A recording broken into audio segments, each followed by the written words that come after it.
Welcome to the show, everybody. Another Friday, another episode of Why Are We Bullish? We got a killer panel today. So excited to have all these guys on. A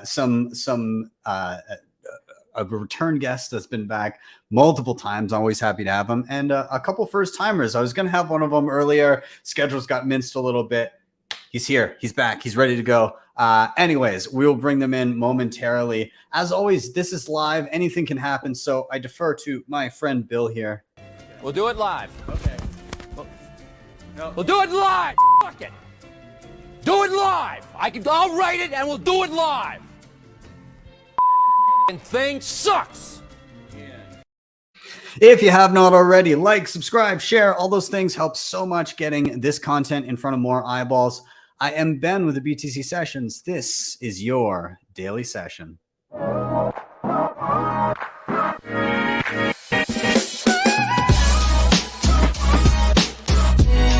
HODL the Bitcoin.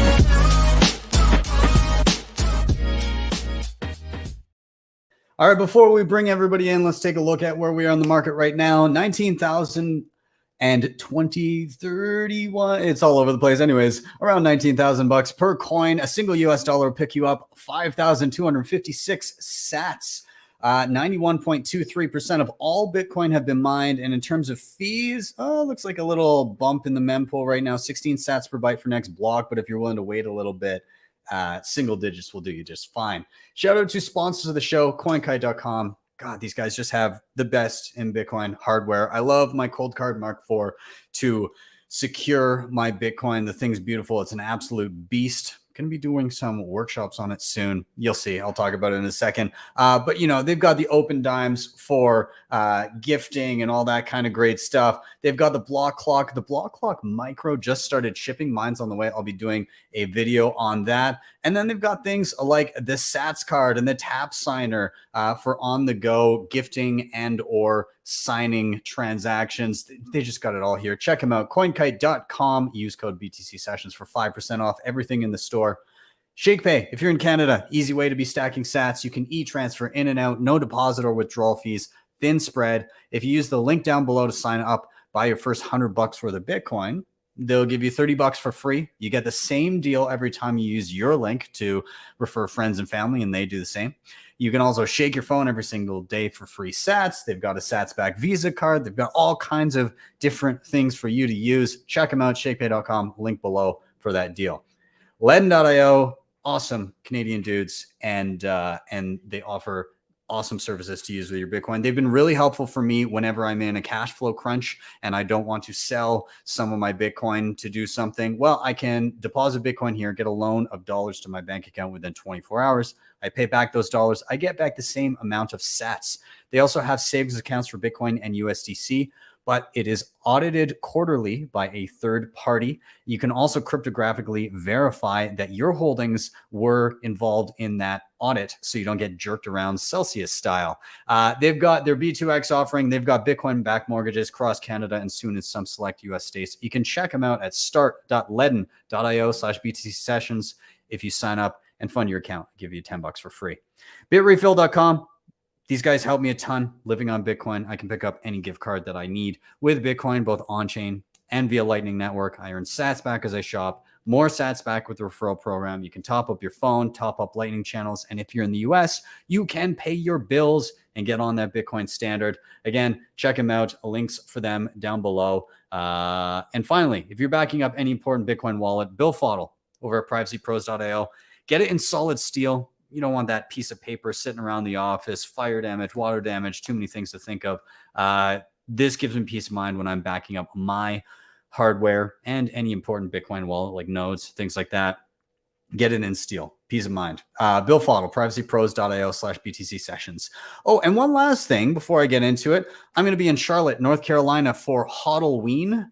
And that's October 21st and 22nd. On the 21st, which is a Friday, I'm doing a cold card deep dive workshop. It's a 4-hour marathon. You will be an expert by the time you walk out of that place. There's only 15 spots available. Same thing happening the day after Pacific Bitcoin in LA in the afternoon. so that you can sleep in a little bit after that Friday night party. Anyways, I'm going to do that on the Saturday afternoon in LA after Pacific Bitcoin. Again, 4-hour deep dive. And you can grab tickets at btcsessions.ca/events if you're going to be around and about town. With that, let's get everybody in here. Let's get chatting. I got everybody waiting by. Rob, Joe, Greg, welcome, gentlemen. I'm so glad to have you. Let's do a round of intros for anybody unfamiliar. Rob, I'll jump to you first. Let people know who you are, what you do. Yeah, hey Ben, thanks a lot for having me. It's awesome to be with these fine gentlemen. So I my day job is the REIT sector head for Hedgeye. I've been doing this for about a year and a half, but somewhere along the lines, the guys here kind of figured out I was the resident Bitcoiner. So for better or worse, hopefully the better, I've kind of earned that reputation around here and trying to figure out ways to, like, you and I spoke, but trying to put out content for our subs and, more kind of traditional or TradFi investors to at least get smart on Bitcoin before they decide whether or not they want to get involved. And hopefully they will. So that's me. Awesome. Well, dude, glad to have you. Let's jump to Greg. Greg, for anybody unfamiliar with you, which who knows, but Greg, let people know who you are, what you do. Well, hi guys. Rob, it's great to see you again. And Joe. Well, maybe I'll just say I don't have a job, which is good because I'm busier than I ever have been in my life, trying to help educate the world on the greatest asymmetric investment opportunity I've ever seen. I have over 3 decades of experience managing money, managing risk to be specific, hedge funds, working on the buy side of the street, so the hedge funds. And I also started my career on the sell side, where I worked on Wall Street and Bay Street as a credit focused risk manager. So I got earned my stripes in the emerging junk bond market in Canada in the late 1990s, early 2000s. And it's for that reason that I draw parallels to the Bitcoin adoption amongst asset managers. I can look back on my career trying to and successfully, let's call it the equivalent of orange pilling, but it was high yield bonding Canadian asset managers, making them understand the benefits of a diversified portfolio of credit risk, particularly since they frequently owned the equity of said high yield company, but did not own the bonds because the bonds are too risky. If Rob and Joe can ever explain that to me, that you would own super junk equity, but wouldn't own a junk bond that has a prior claim in the capital structure, then you've rewritten the rules of finance. But nonetheless, it was an education process 25 years ago. Now every single Canadian asset manager has a silo for high yield debt. I expect the same thing to happen over the next 10 years for digital assets in general, but specifically for Bitcoin. So I've had the pleasure of being on Rob's show and meeting him in person. I think it was down in down in Miami. Yeah. And then I love what you're doing at Hedgeye. And then Joe and I met each other over in Madeira when we were invitees of the president of Madeira, who's looking at the benefits of Bitcoin. So this community is, 1 or 2 degrees of separation. We're a strong community. And Ben, you and I have had a long history, fought some deep wars together. I say that tongue in cheek. I won't specifically say what wars they were, but people can look into some of the things that we come out in support of.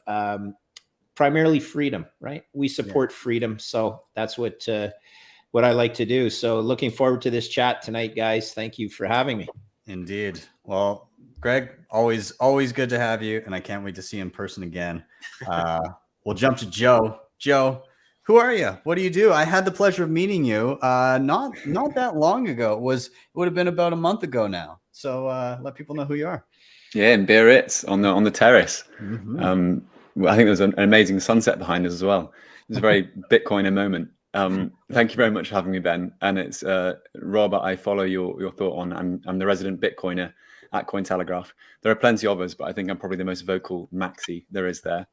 And yeah, Greg, it was amazing hanging out with you, and in particular surfing with you in Madeira. So yeah, I was particularly buzzed to come on this this, I don't want to call it a panel, this show today. But yeah, my day job is I'm a reporter at Cointelegraph, and by night, like many of us, I'm a rampant Bitcoiner, desperately trying to orange pill everyone left, right, and center. And as a result of that, I'm trying to do whatever I can to further the space and to help people understand the coin. So yeah, I recently started a YouTube channel. I'm also pretty active on Twitter. And yeah, I'm doing whatever I can to help everyone and their mum understand Bitcoin and what sound money means to people. Awesome, So, yeah, man. And you just launched the YouTube, like you put your first YouTube Today. video up today. What's the channel called again? Just Joe Nakamoto. I would call myself Joe Hall, but I have such a common name that I just get lost in the sea of other Joe Halls. Like, those Facebook groups you get added into, and it's like the Joe Hall group. I got added to 3 of them on like 3 separate occasions. That's how common my name is. Joe Hall sounds like somebody that would hit me up on Telegram and ask how my trade is going. There you go. And I'm, maybe like big boobs and yeah. Well, gentlemen, I'm very happy to have you all. This should be a good rip. To everybody that's watching that may not be familiar, maybe you're brand new to the show. This is Why Are We Bullish? The format of the show is super simple. We go by the 3 R's. Number 1, somebody's going to bring a reason why they're feeling bullish. It can be whatever they want. It could be a news item. It could be a personal experience. It could be an app, a piece of hardware. It doesn't really matter what it is, as long as you're bullish about it, as long as you're excited about it, that gets to be your reason. So you get to rant on your reason. Then we're all going to riff on that reason together. So we all get to bounce off our ideas, ask questions, whatever it may be. And then third, we get to rotate to the next person. And we just go through that until everybody's had a turn. Really, really simple. I'm going to get us kicked off here. And so my reason for being bullish this week is I've been diving into a lot of stuff that tutorial wise that I had kind of put off through the summer because I was doing a lot of traveling, and it was difficult to kind of do the deep dives. I had to kind of keep it a bit more simplistic while I was away. But now that I'm home, and I'm home for about another month before I hit the road again, I'm getting to do kind of these deeper, like lightning hardware node, all this kind of infrastructure stuff that I wasn't able to really like spend the time on before.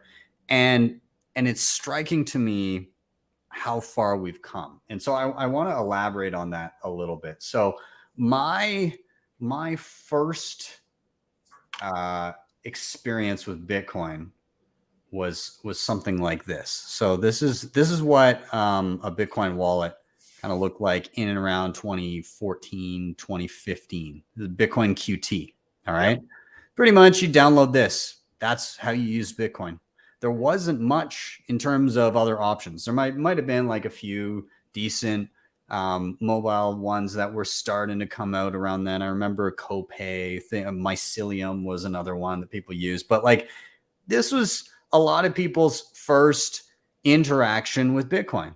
And to be fair, it hasn't changed that much when you're looking at Bitcoin Core itself. This is, if you go down and you download Bitcoin Core, this is what you're going to be looking at. You got your send screen, you got your receive screen. There's some more, fancy options here. You have, I'm in advanced mode, so there's a whole bunch of extra crap in here that you wouldn't see in just a regular mode. But more or less, this is what you're going to see. You're going to see a balance. You're going to see send and receive in your old transactions. Okay, fair enough. Now, it gets interesting when I realize what's starting to be built on top of this. And so my first interaction with what I would call like a plug and play Bitcoin full node, where you're hosting an entire copy of the Bitcoin blockchain on a dedicated machine that you would be able to connect to remotely, was this bad boy. It was called the BitSeed. And so you could pick up one of these, and I think the hard drive inside of it was like either 250 gigs or 500 gigs because the blockchain was still small at the time. And so how would you interact with this? So like this is a tutorial from 99 Bitcoins. You'd have to like log into your router and find this IP address.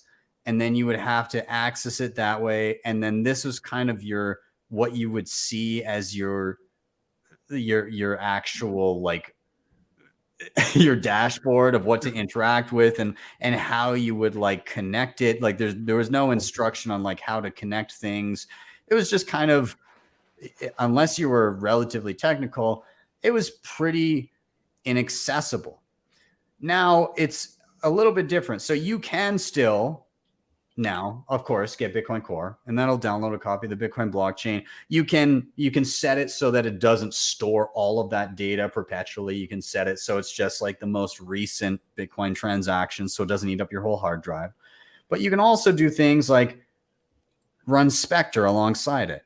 And this gives you all this additional functionality. It auto detects that you've got a copy of the Bitcoin blockchain so that you're not trusting anybody else.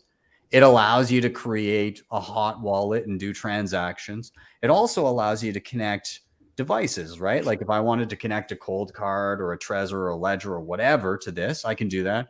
I can create a multi-sig from this as well. I can do all kinds of awesome things, and it'll auto connect to Bitcoin Core on my home computer. However, what if you really don't have the infrastructure to be doing that, and you're moving around a lot and you can't be syncing your Bitcoin Core all the time? Well, there's even more solutions beyond this. And now we get into kind of this specialized hardware where you get things like Umbrel. And so the reason I'm on this as my reason for being bullish is I recently did, actually I released it this morning as an update video on Umbrel, because so much has been happening in terms of Bitcoin nodes and in particular Umbrel, their most recent update, they completely overhauled everything and they added so much in. And so you've got your regular Bitcoin node, but you've got just all of these applications built on top that you can use to interact with your Bitcoin node. So, you know, I can go and I can connect all of my wallets either through the Bitcoin node or what's known as Electrum server. But I can also have my own block explorer. And this is all based on the data that's sitting on the device that's on my shelf behind me right over here. And it takes up all that data and interprets it and says, hey, well, this is how many Bitcoin transactions are waiting in the queue on your own node. This is the fees that are being paid so that you can interpret through your own data on your own node that you're hosting yourself, how much you should be paying. And I'm not losing privacy because I'm accessing my own data that I've downloaded. Beyond that, you can run Lightning nodes. You can link on top, create lines of liquidity with individuals, set up channels, do payments all day long. People can connect to you with lines of liquidity, and you can transact off and on. Again, linked to this, which is a device sitting on my shelf behind me that is easier to interact with than this thing here that I had in 2014, this little box here. Beyond that, yeah, my Lightning node.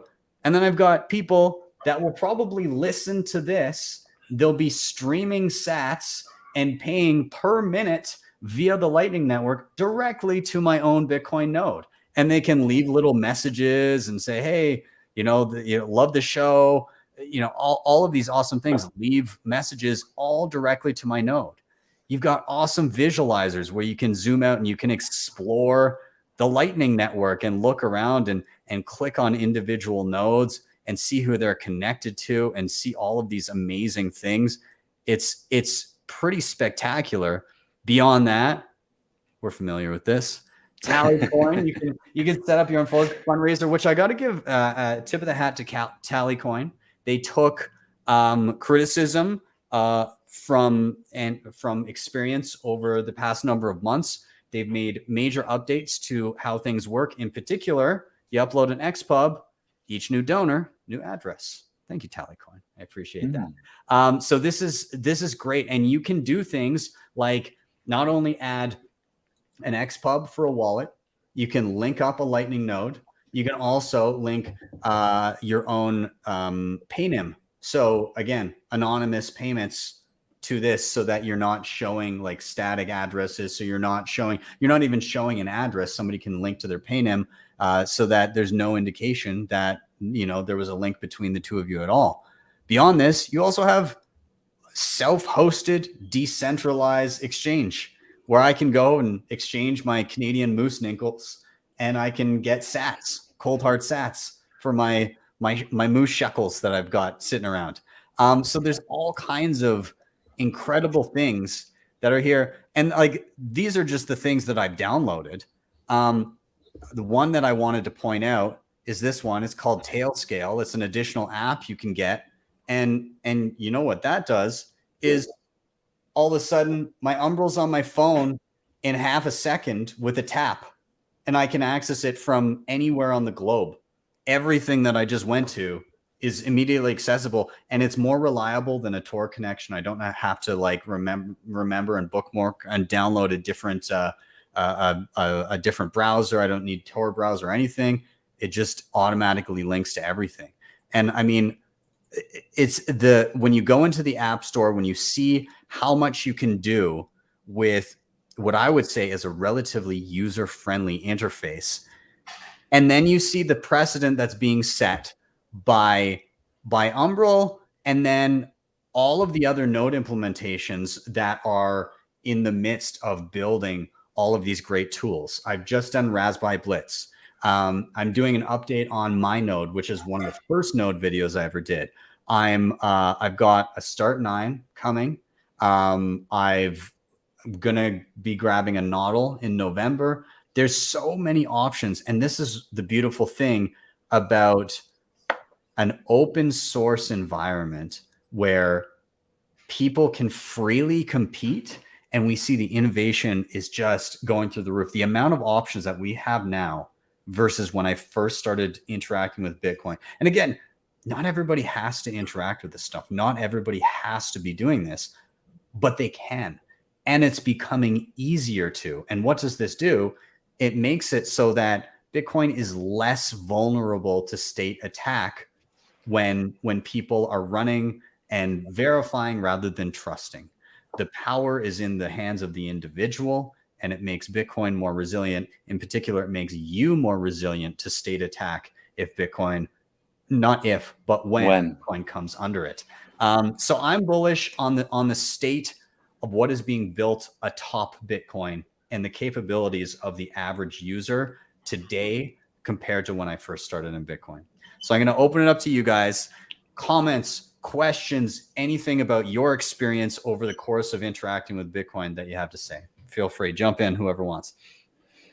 Yeah, I'll go. I mean, I mean, that was a tremendous sales pitch for Umbrel as well. I've got to commend you there, Ben. I hope they're paying you handsomely because I just want to buy one right now. I just want to buy one right now. I mean, I run 2 nodes, and they are, one is off my old Bloomberg laptop because it's like a fuck you to Bloomberg, and I just think it's kind of fun.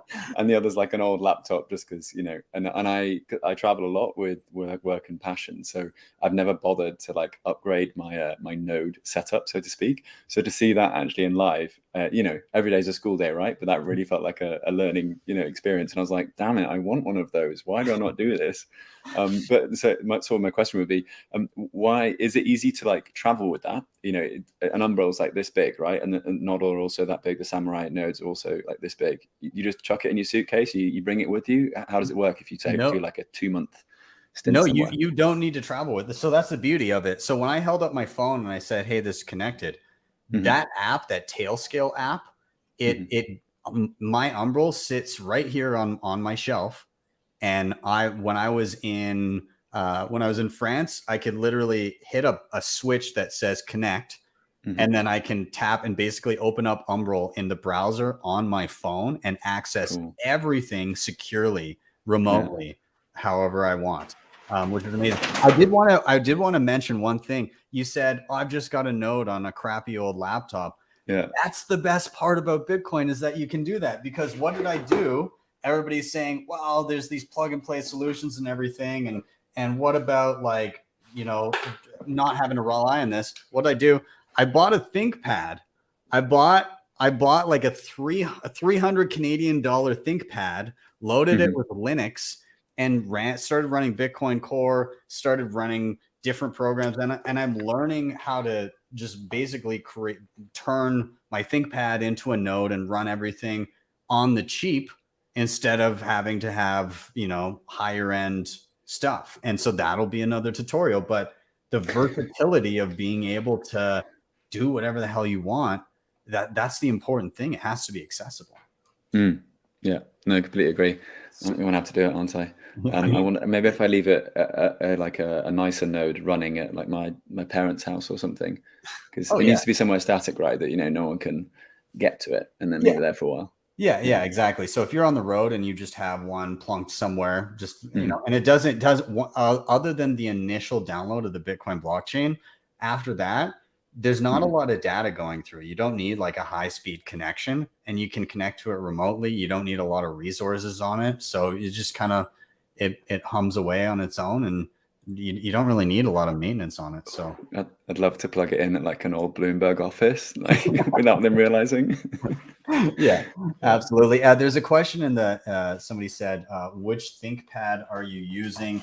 It's like a T450S, I think. Yeah, T450S is what it was. It cost me $300 Canadian to pick it up, and it's like an i5. It's I think it's like a 500 gig hard drive. It's works pretty well. Like it's snappier than having a Raspberry Pi running your node, right? Like, and it's more versatile. Plus, I'm learning command line. I'm on a learning mission right now, because I feel like I was deficient when it came to Linux and all these other things. I'm learning command line, so I feel like an idiot as I'm. Ben, if you're saying this, if you're saying you're deficient, what does that mean for the rest of us, man? Yeah, if you're deficient, I'm completely lost. So. I don't know. Like I feel like if I'm teaching people how to do stuff, I should know how to do even harder stuff than that. So yeah, I'm in the midst of it. But let's open it up to Rob or Greg if you have comments, questions, anything. Greg, you want to go, or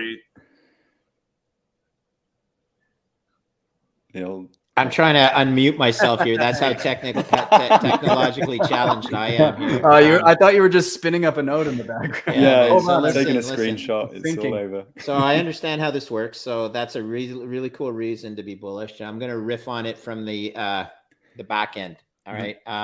Look, I understood, I don't know, 10% of what you were saying. And that's okay. You know, there was a time when I did know command language, MS-DOS programming, you know, because that's what you had to do when you first got a personal computer. Because I grew up with a rotary dial phone. Okay, people. I think sounds like an illness. That in itself. What is this, Greg?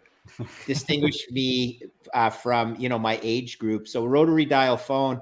Point being, I graduated from university without ever having used a personal computer because they didn't exist. All right. And then when I did a graduate degree, they were just right on the edge. And all of this is to say, look, I can't tell you from a technological side the bullishness, because you did a great job. What I'm going to do is come at it from the other side and say, having lived in the world of finance for 30 years,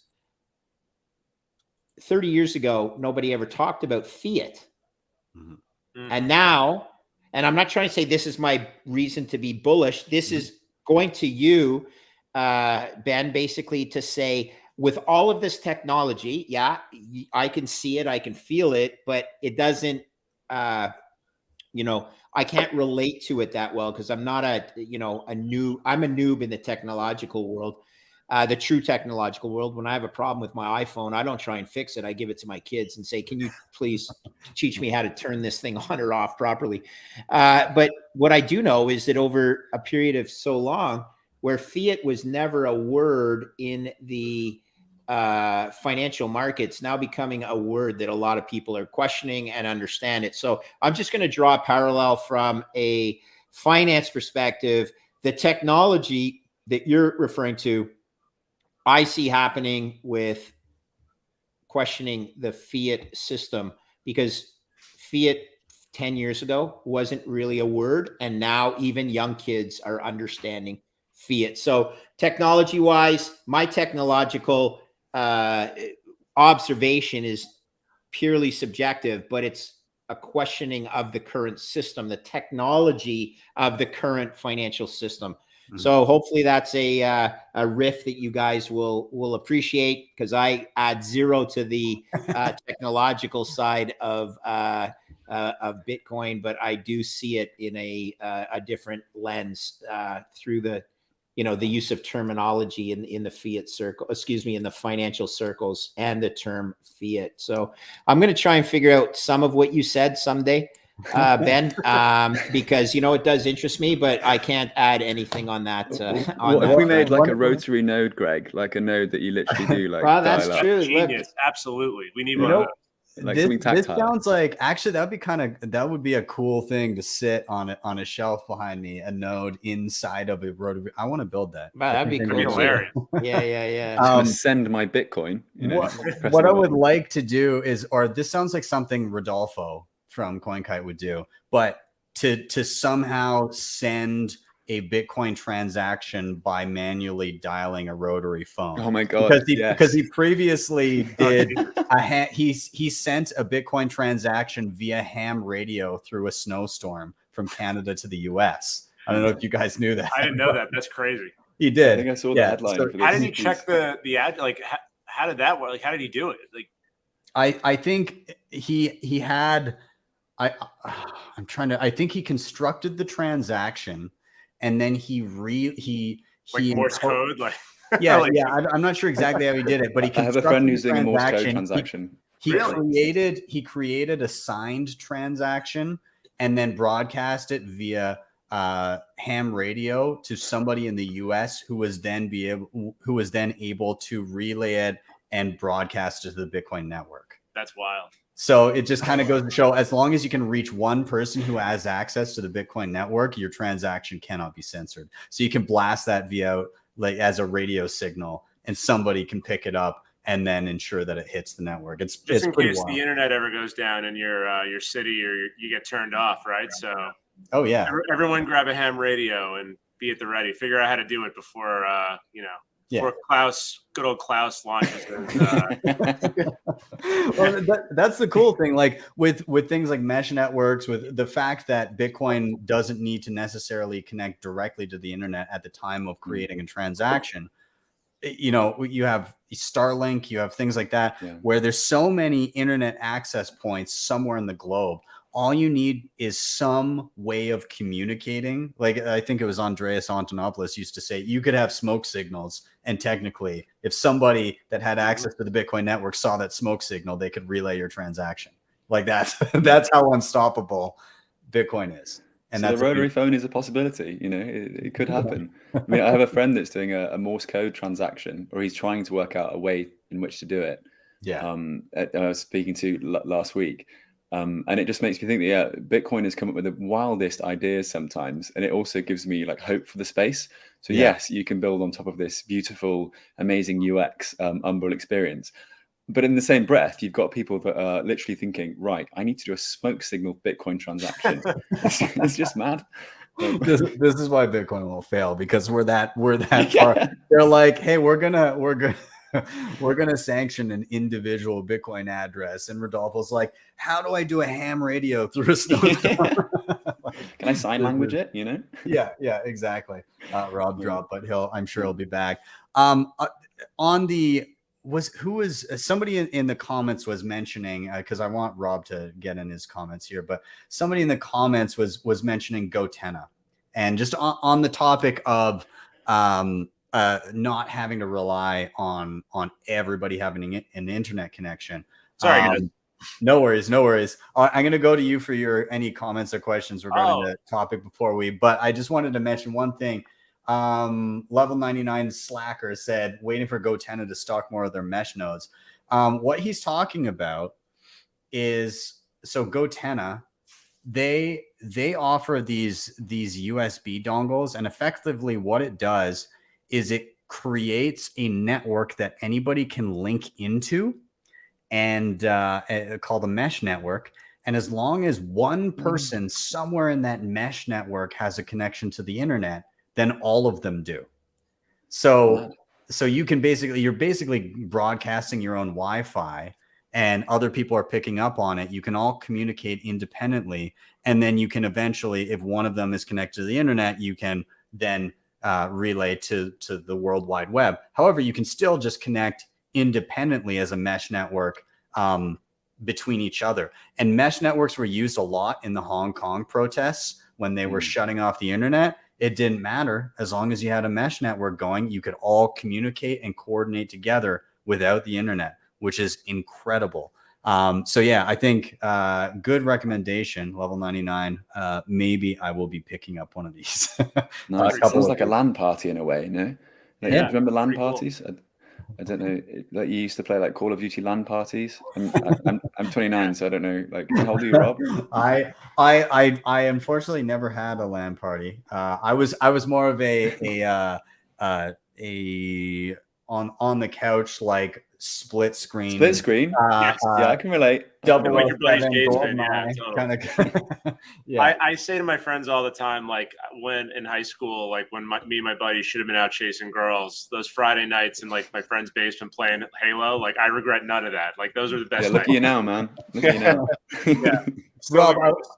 Rob, I was going to go to you and before we round up this topic, just get into your thoughts on like kind of how Bitcoin has evolved, the accessibility of kind of different software and apps, and go ahead. Yeah, totally. Well, I mean, as I was listening, I guess like the thing that resonated with me, and maybe another reason to be bullish, is how all of that can develop and work over a very long period of time, being built deliberately and game theoretically, not rushed out the door with some shiny bells and whistles,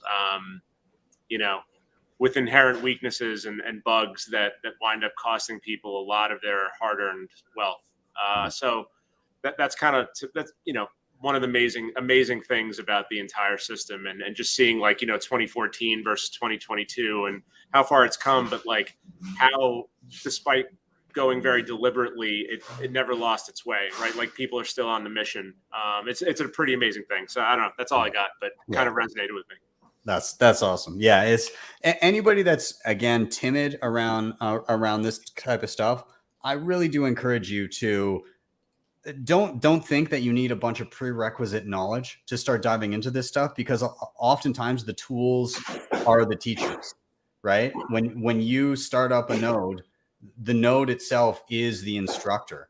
The act of doing it forces you to ask questions and learn. So, I mean, same thing as doing anything, learning languages. You just kind of just have to just expose yourself to it. That will conjure up questions which you won't know the answers to at first, and you'll gradually answer them, and you'll gradually grow and learn. So that's all I'll say on that. I'm going to leave that there. I'm going to do a rotation now. Everybody in the chat, thank you for being here. Lots of good questions about. I just want to mention.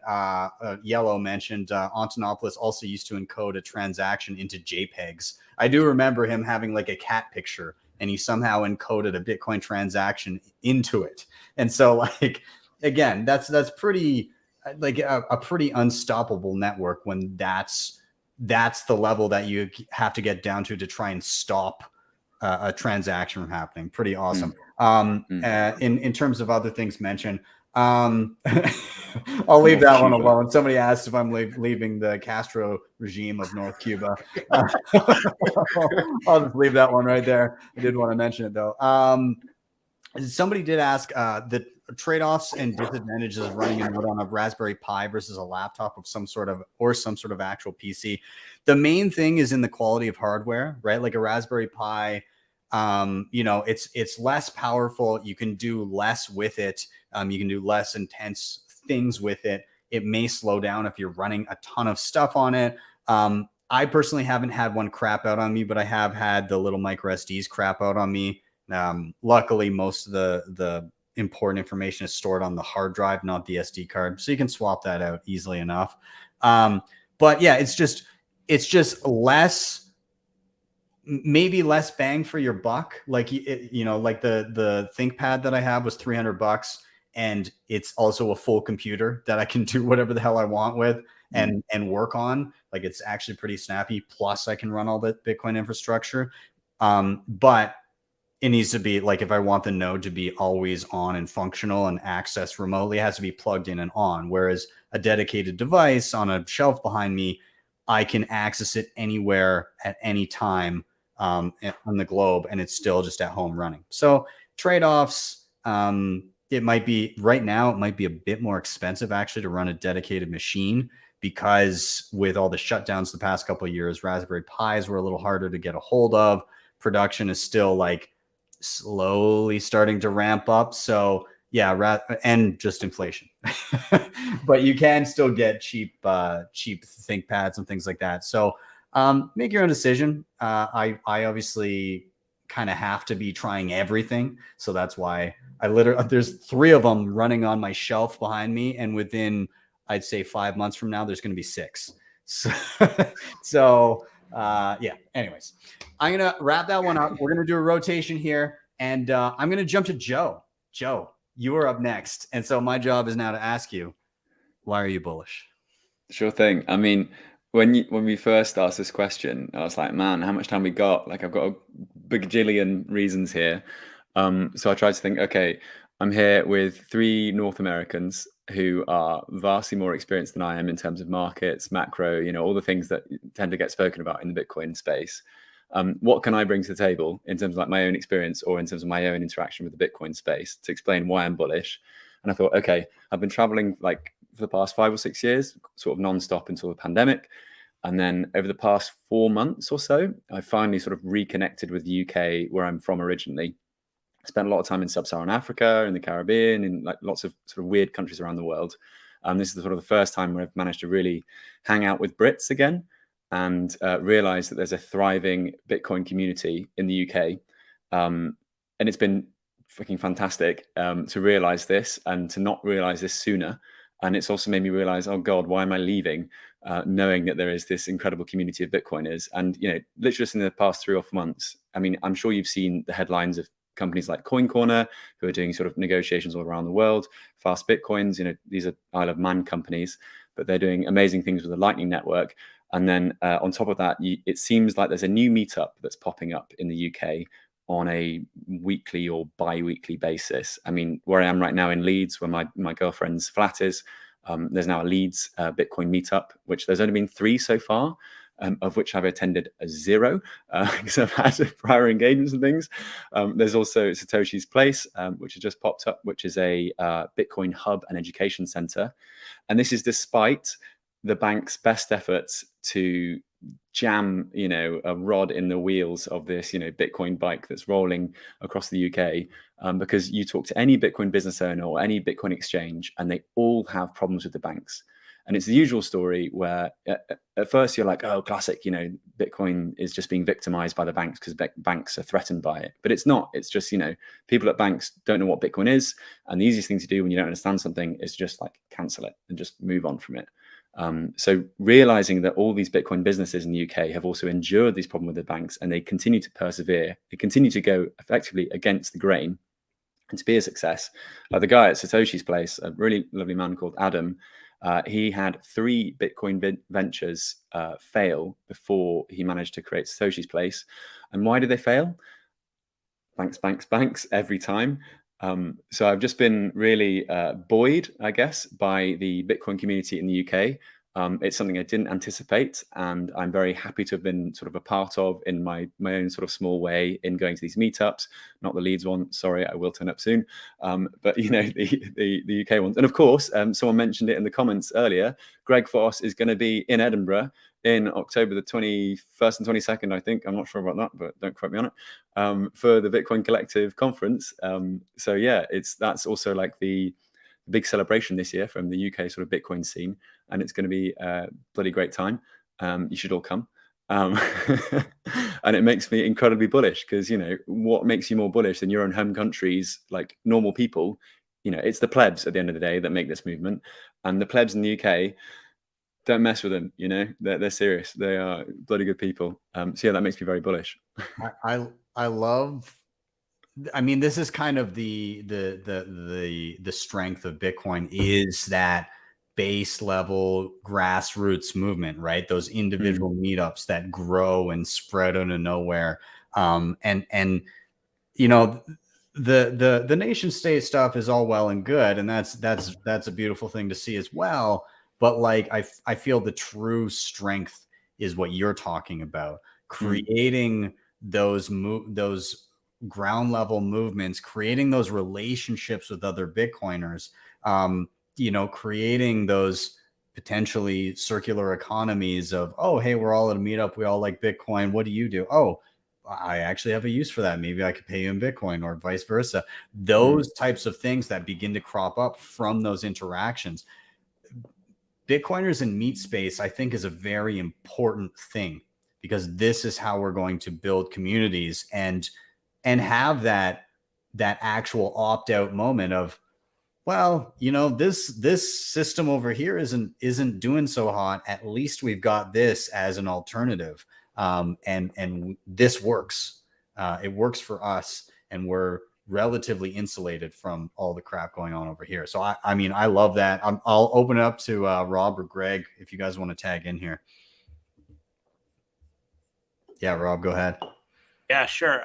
Well, I mean, so what Joe was just talking about, I live in I live in Connecticut, about 45 minutes north of the city, and actually this is the Hedgeye office. I haven't gone home yet, but it was so kind of inspiring, similar to what Joe was saying, and it gave me a lot of hope. So just I think it was 2 or 3 weeks ago, someone sent around a Twitter thread, or started a Twitter thread about the first Bitcoin meetup in Greenwich. Now, like, understand what Greenwich, Connecticut is, and kind of what it's the home of. It's basically like, the epicenter for, some would say, the greatest center of wealth creation in the world. Others say it would be the epicenter for the greatest, set of problems we've ever seen. And to have a bunch of, homegrown grassroots Bitcoiners starting a meetup here, to me, like, okay, so clearly this is, getting out into a world that used to be incredibly opposed to it, trashed it, laughed at it, called it stupid, called us stupid, said we were wasting our time. I don't know. It just, I couldn't think of it, I don't know, maybe like a more unlikely place for that to happen, at least in my world, in my part of the country. So it's surprising, right? Yeah. You're like, what are you doing here? Why do you care about Bitcoin? What's going on? Like it's the weekend, go home. Like, market opens at 9:30 on Monday. Like, I mean, seriously, like it's a different world, and to see it permeate this kind of part of the country that is known for being a mortal enemy of Bitcoin is great. So you too. You're also opting out of fiat. You also think that it's a scam. Okay, cool. Maybe we should have a beer. Man. I mean, it's hope. Yeah, that's great, guys. So I'll just quickly add. Well, firstly, I'm looking forward to seeing you in the Bitcoin UK conference, Joe. As I mentioned before, had a great time with Joe in Madeira. Learn a lot always from the younger kids. So very pumped to hook up again in the UK now.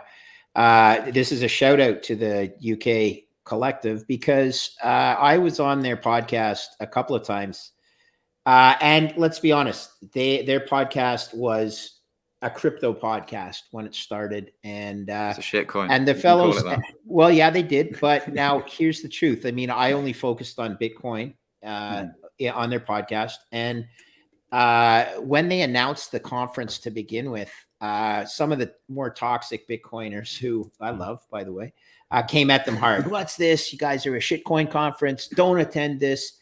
And my first opinion, or defense, was, look, I'll go into anybody's barn and fight for Bitcoin. It doesn't have to be a Bitcoin only conference, but these guys have assured us, and when I say us, it was Jeff Booth and myself, both of us who would go, doesn't matter, but we would like it to be more Bitcoin focused. And these guys say, look, we get it. We went down shitcoin alley, and we realized why it's Bitcoin, not crypto. So they are not, they put their own money at risk, all right, to fund the reservation of the venue, and they're great guys. And having honestly traded financial markets my entire life, I've actually never been to the UK, so I'm looking forward. Yeah, no, I haven't. Wow. So I'm looking forward to going. Amazing. And just as a side, crazy aside, the first time I was supposed to go was last Christmas.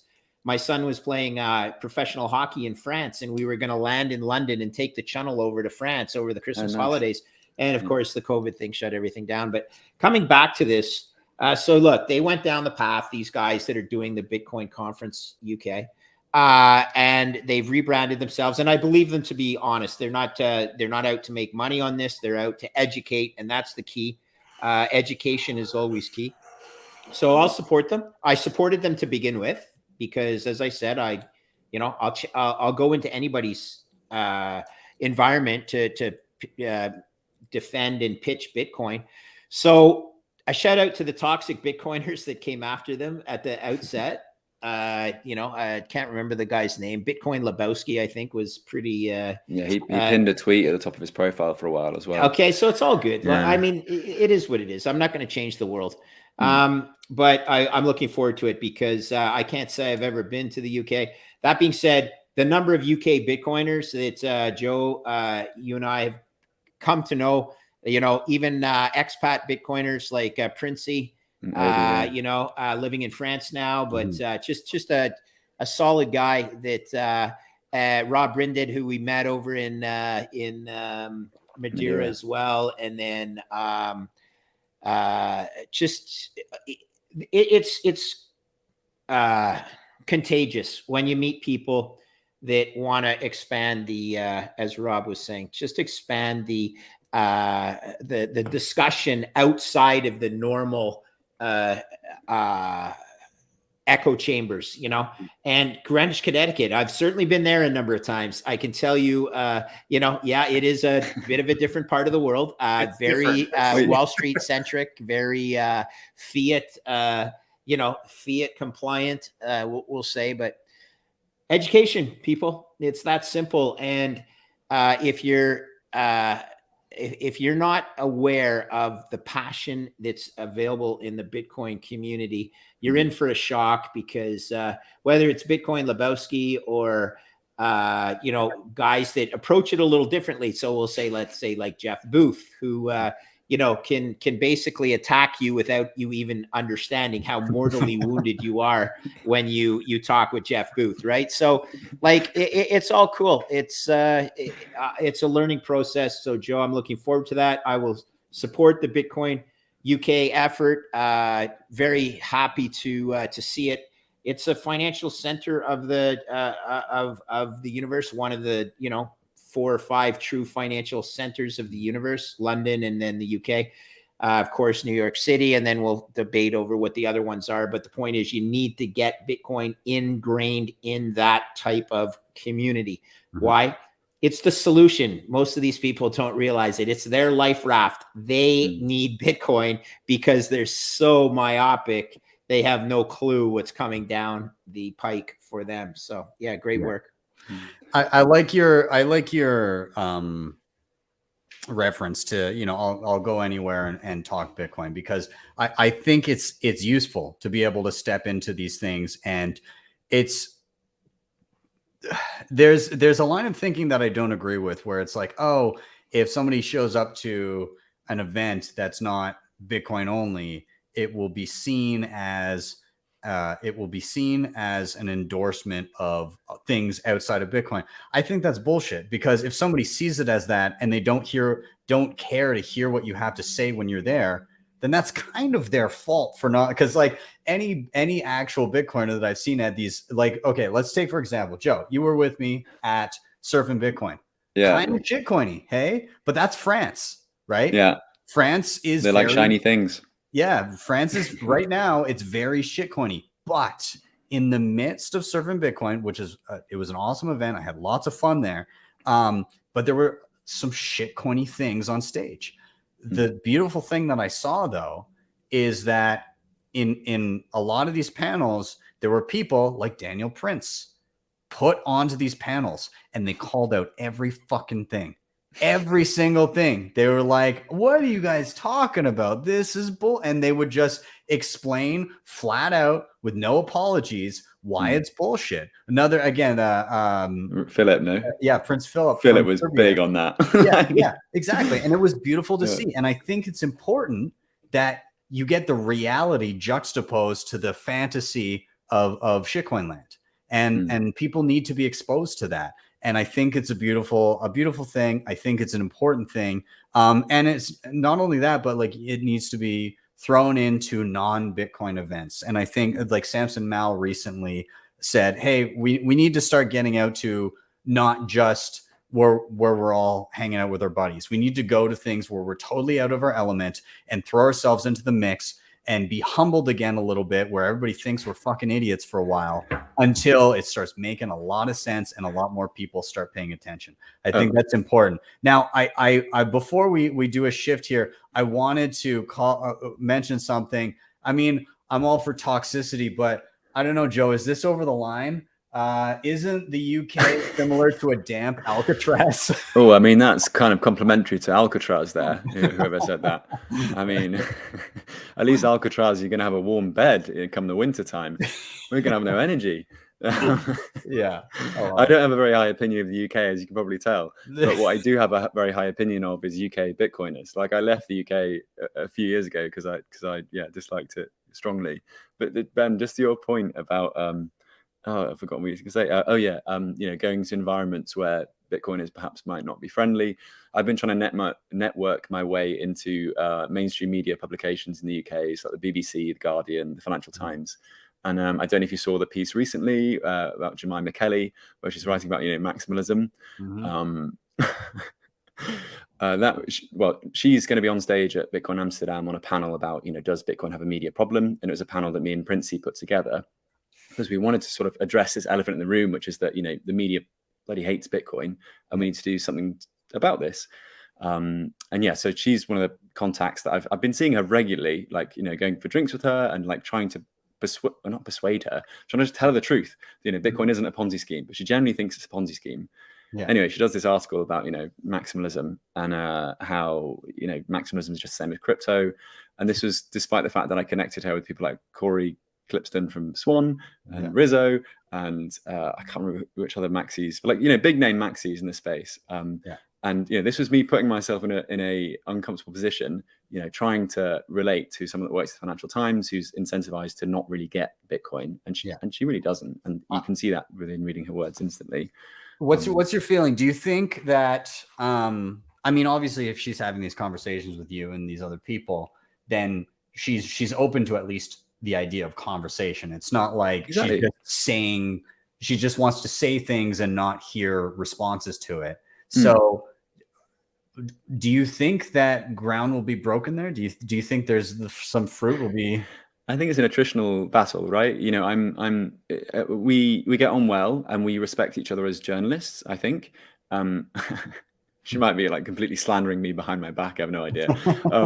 But, the fact is, I made time for her, she made time for me, and we tried to connect on something which clearly, she has been reporting about for years. And I was also in that camp for a while before I realized, holy shit, Bitcoin is like the biggest or most important invention to affect this century. And she respects me, I think, and she, we get on well. And because of that, I'm able to sort of keep the relationship going and hopefully make some progress. But then she published this thing that she published 2 days ago. And the reaction, I mean, it was just like some of the arguments she made. I was like, come on, like, this is not true. Like, this is literally lies. You're publishing lies. Mining isn't decentralized. And oh no, Saylor bought 0.6% of the supply. Yes, it's called capitalism. This is the this is the world that we live in. If you're rich, you can buy stuff. Sorry, but that's the way it is. It doesn't affect Bitcoin. The best part about Saylor buying 0.6% of the supply is if he wants to enjoy it at a later date, he has to actually use it. Right. Yeah. It's not like by owning the Bitcoin, he'll forever be able to get more Bitcoin. Having Bitcoin doesn't guarantee you more Bitcoin. Well, that's proof of stake.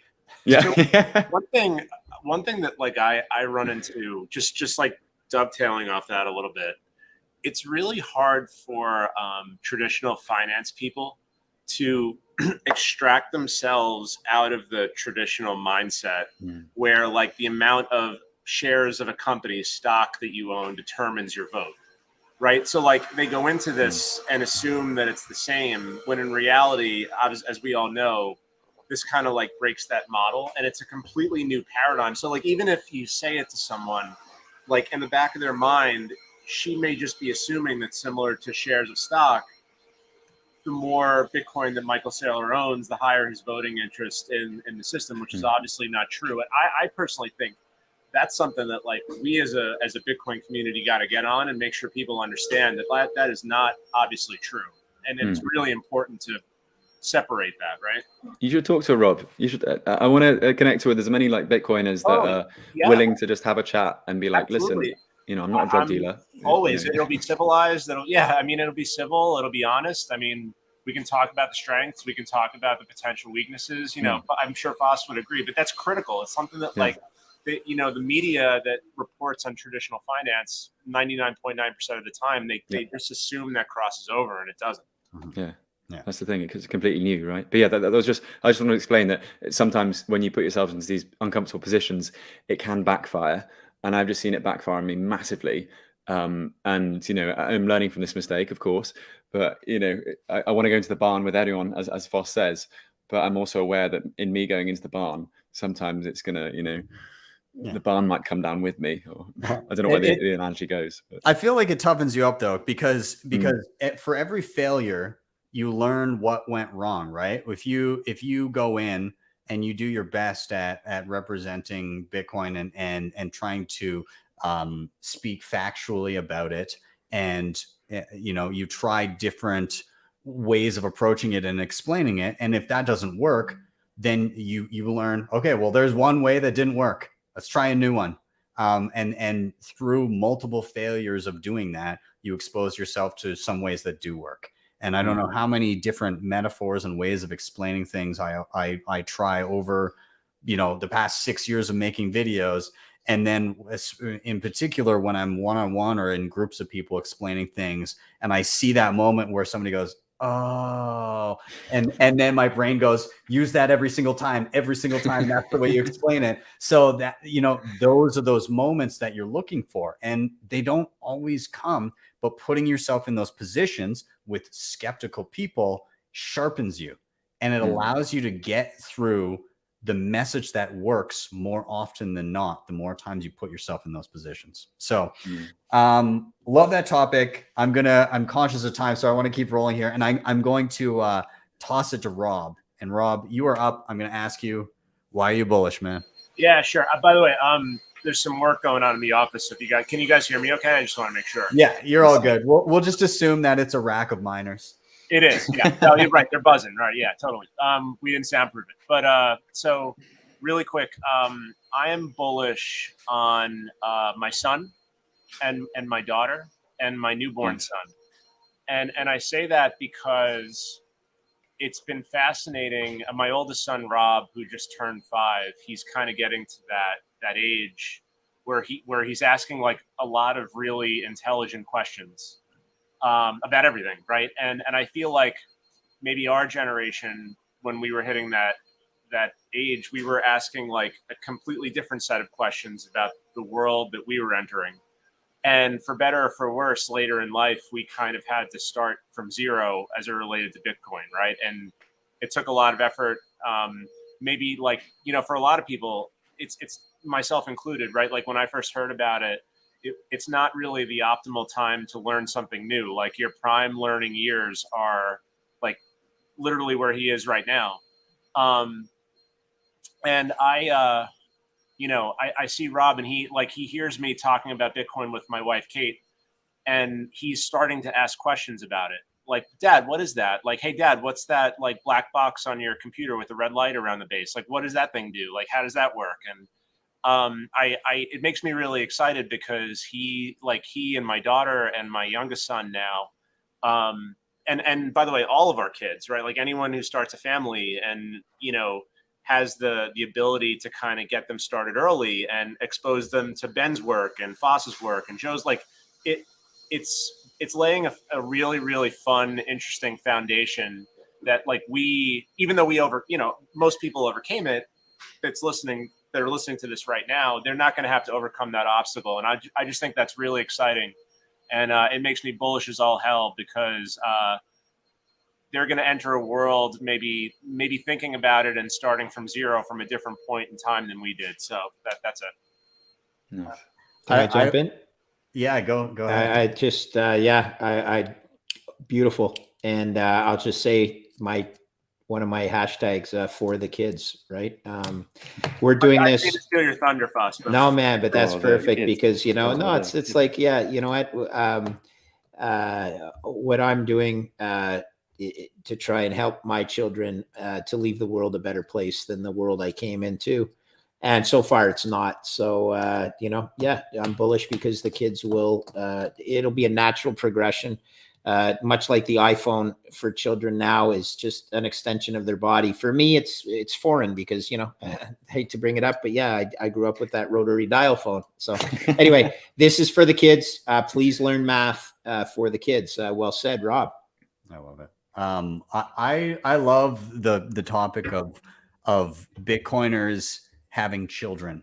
I also find that a lot of Bitcoiners are having children because I think maybe that lack of nihilism, that belief that there's something good around the corner, that there's a reason, there's something beautiful being built, there's hope for the future, and people see that, and they're more likely to gravitate towards building another generation, and they have hope for that generation, a hope that a lot of people that are unfamiliar with what's happening right now are maybe devoid of, right? A lot of people are just very, the world's going to hell in a handbasket, because I mean, when you see like everything outside of kind of what we are dealing with, it kind of is, like that's all you ever hear, that, this is going to shit, this is going to shit, everything's going to shit. But then you have Bitcoiners that are, hey, we're building families, we're building communities, we're trying to create relationships with one another, build sustainable circular economies. It's awesome to see. And on the topic of kids, earlier this week, my daughter drew a picture of our family, and so I love this. That's awesome. Yeah, so great. Look at my shirt. There's my shirts. It's so B for Ben. I swear, it's not B for Bitcoin. Yeah. and then like I all of this in the thread, all the people saying, look what my kids made. Look what my kids made. It's all, and I love seeing that, because this is an entire generation of kids where this isn't weird. It's not a change. It's not a shift. It's something that they will have always known. My daughter has never existed in a world where Bitcoin didn't exist. That's right. It's great. She awesome. Will, weird. Yeah, she will grow up having always known it as just a happy thing that's around the house and that we use, and Daddy has no doubt. There's no there's no uncertainty. There's no questions as to, hey, what's this new kind of interesting, at the time somewhat questionable object. It's just part of their lives. Yeah. Permanently. So yeah, kind of makes it easy. Yeah, it's a great thing. Joe, what's your thought on the young Bitcoiners being raised by other Bitcoiners? I mean, for sure. I mean, I don't have kids personally, despite my partner's best efforts. Not that you know of. Maybe there's some. Yeah, I think. Did you meet Sophie, Ben?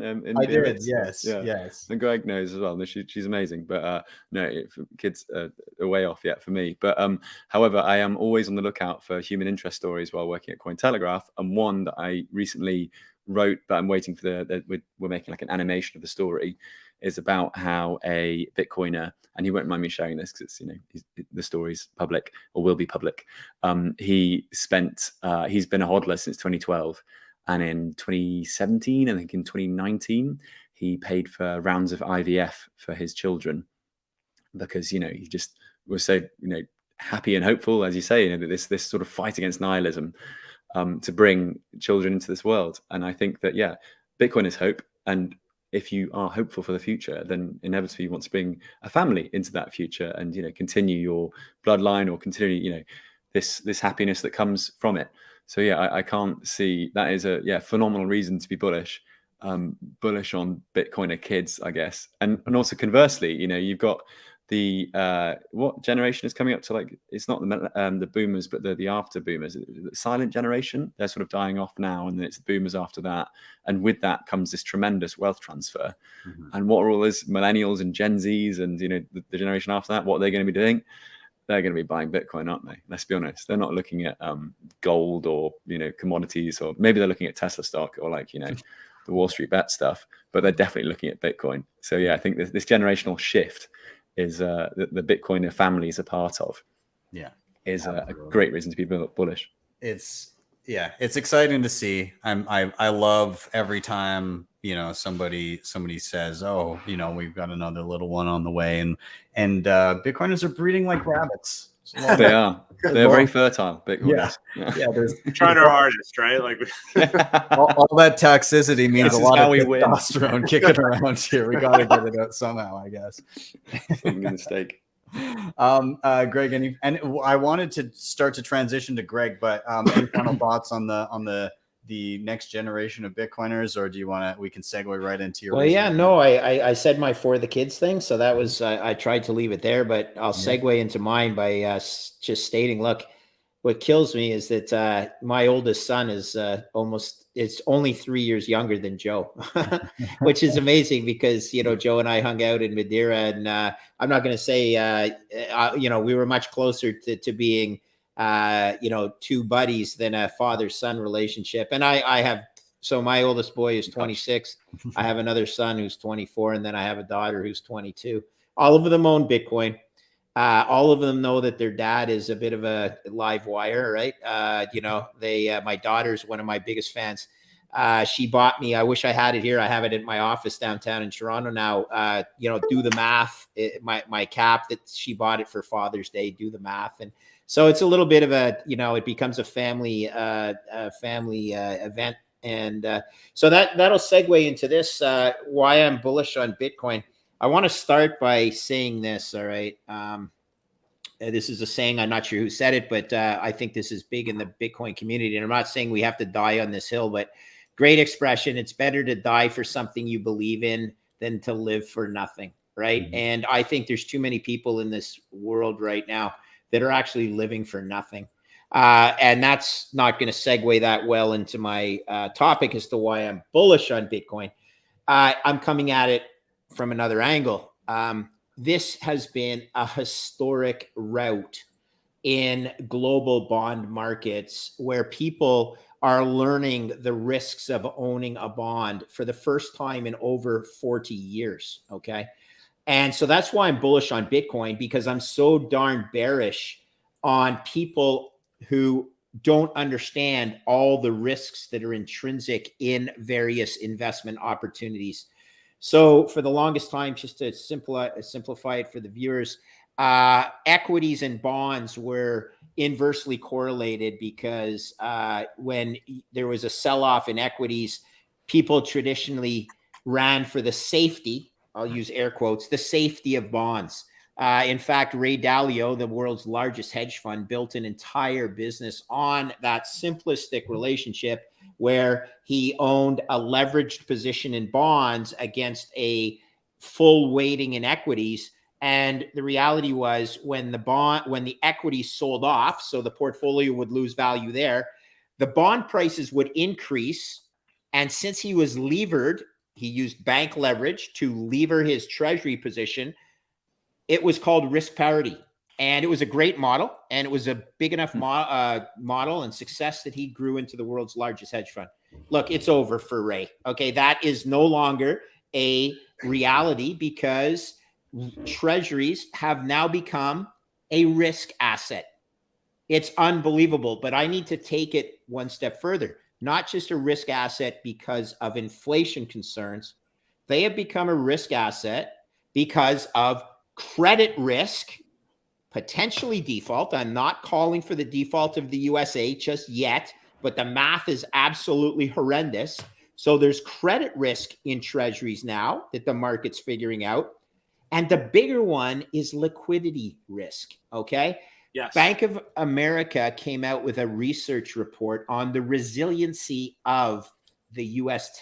Treasury market, and I believe it to be one of the most concerning reports I've ever read. And it's going to fly under the radar of 99% of the people out there, but it basically is predicting the days when bid-offer trading spreads in treasuries widen so much that the market doesn't function properly, and you can't get proper, assuming the non-manipulation of treasury prices, you can't get proper signals because the bid-offer spread is too wide. And so imagine if you have a bid-offer spread on 2-year treasury bonds, that even if it's $1 bid-offer difference, that can translate to a meaningful, i.e. almost 50 basis points difference in the price you're buying something on the bid versus the price you're selling it at on the offer. Okay. And that 50 basis points of delta, imagine all of a sudden you're having discount rates that can change by 50 basis points just because of the illiquidity of this supposed risk-free pricing asset in the world. Every single risk asset in the world is set off of the US Treasury yield curve. If you don't understand that, just trust someone who spent their entire careers in the bond markets. And Rob, I'm certain, would say, the real estate investment trust, same sort of thing. How do you formulate an appropriate discount rate to calculate the expected returns on free cash flows? It's so difficult if you're playing around with a 50 basis point bid offer spread on a 2-year bond. Okay. It is so important to remember now that we have people that are getting destroyed in their safe haven, risk balancing asset class. The global bond index is down double digits. Okay. The global bond index has never been down more than 2% on an annual basis in the last 30 years. This year, it's down 14%. And it is getting destroyed. Total debt in the world is $400 trillion US dollars. Okay, 400 trillion.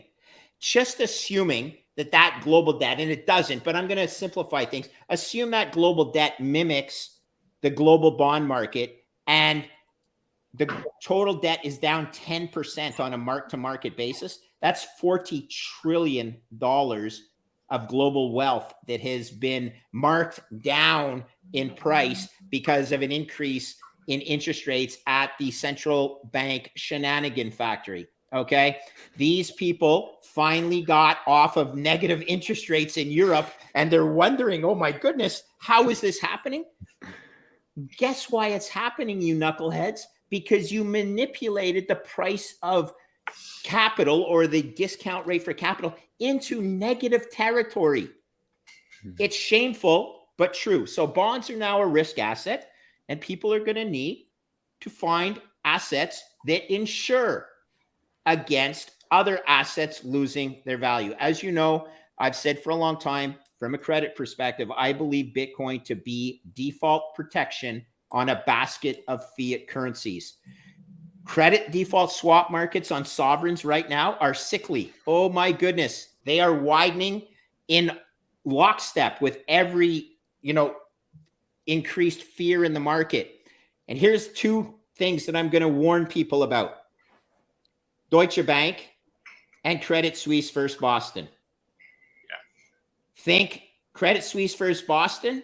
Look at their CDS. That's correct, as we always have to look at their credit default swap. Credit Suisse First Boston is the Lehman Brothers of 2022.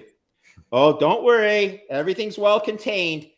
The market cap of Credit Suisse First Boston, or Credit Suisse, is $12 billion. It's a rounding error. It's like, see ya, $12 billion? The global debt markets just lost $40 trillion. And here we have one of the largest banks in the world with a market cap, that being their risk absorbing capital, equity capital, is worth $12 billion.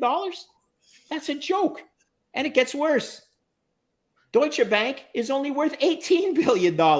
If Deutsche Bank goes down, Germany is fucked. Okay. And together, 12 billion plus 18 billion is 30 billion. What was the Luna Terra market cap?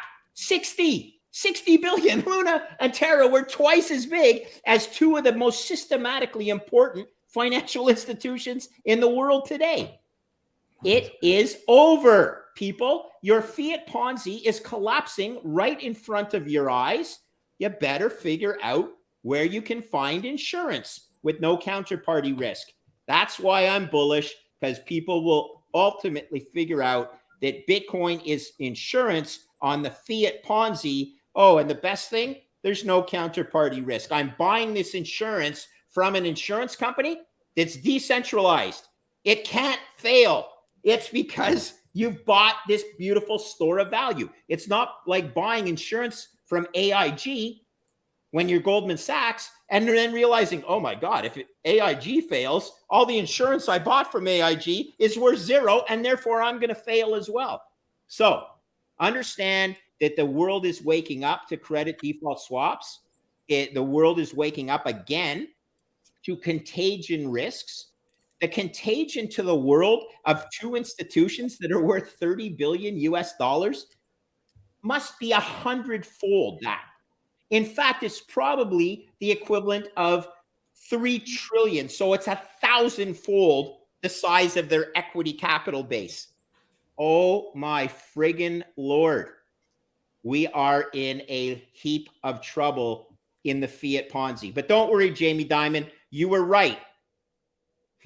Bitcoin is rat poison because fiat is the rat.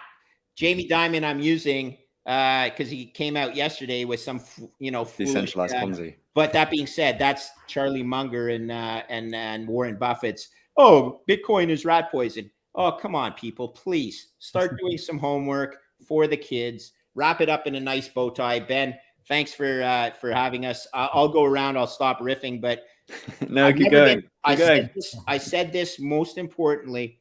I've never been more nervous than since the great financial crisis, 2008, 2009. This is not a drill, people. The Fed has lost the plot, and there will be a lot of people that pay the price for incompetence at the highest degree in the most important risk chair in the world, which is the Federal Reserve.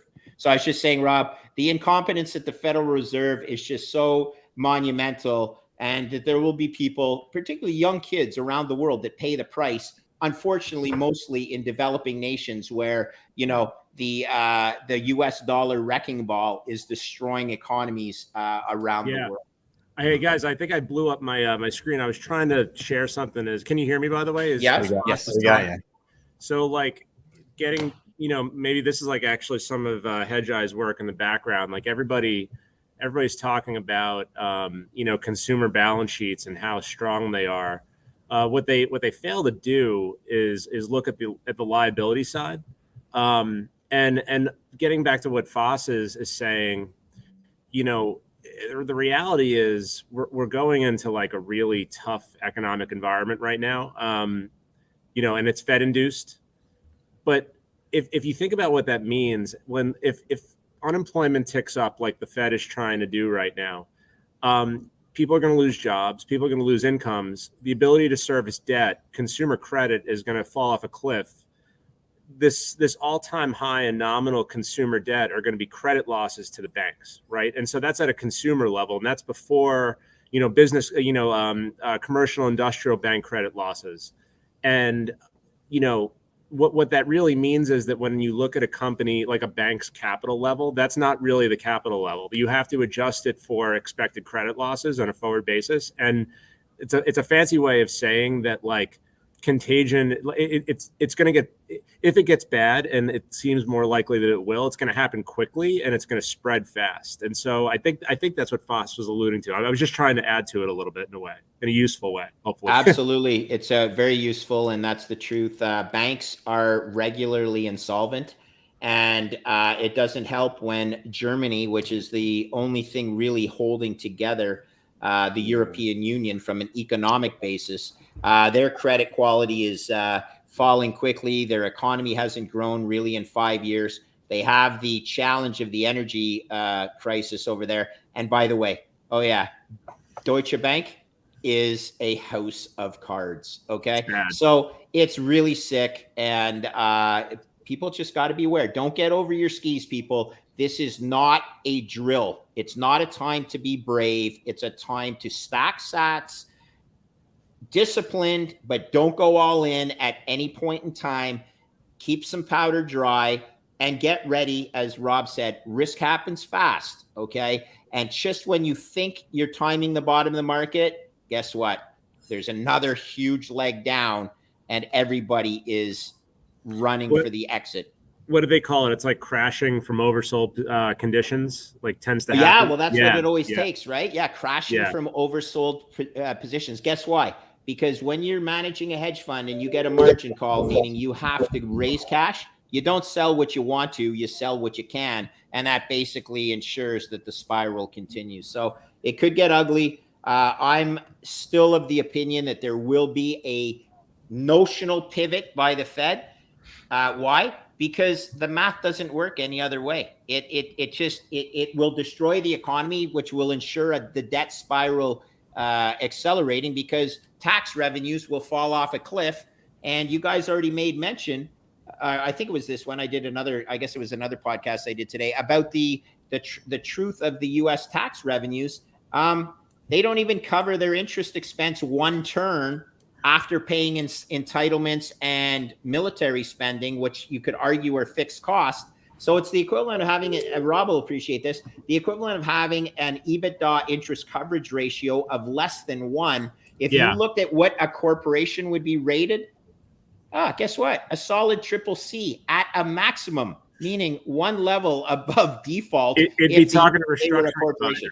Pardon me? It'd be talking to restructuring advisors already. Absolutely.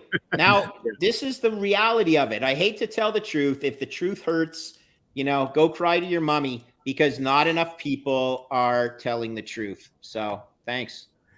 Greg, there's a few things I wanted to quickly touch on. Number one, I just thought this was very interesting from Preston. Preston Pish tweeted out this chart of the UK bond yield curve, basically hockey sticking up. And in one of the comments down below, and again, forgive me if I'm not like linking things correctly here, but there's a tweet from Luke Groman. Said the bursting global sovereign debt bubble in the first bursting global sovereign debt bubble in 100 years is accelerating. The outcome below is still inconceivable to most market participants. A few more weeks like the last few, and it will go from inconceivable to inevitable to imminent, shockingly fast. Let's watch. And the quote that he put in was, as Luther described the deteriorating situation in Germany, it finally dawned on the BOE's Norman that the game was up. The German economic position was now irretrievable. As a central banker, all he could do was provide a temporary loan to buy a little more time. Germany was now in deep water and sinking.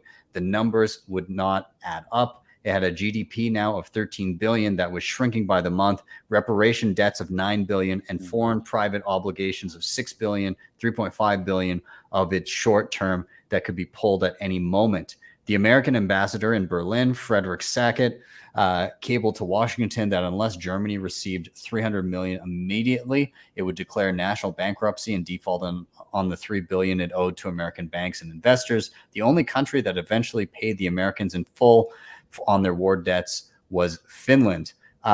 This is from Lord of Finance, book called Lord of Finance. But anyways, he's kind of alluding to the idea that I guess what you guys are talking about contagion, where shit's going to hit the fan and we're going to see who's swimming with no trunks. Is that your kind of interpretation? Yeah, Luke, I'm a huge fan of Luke's. I love his mathematical approach to calculating the debt spiral.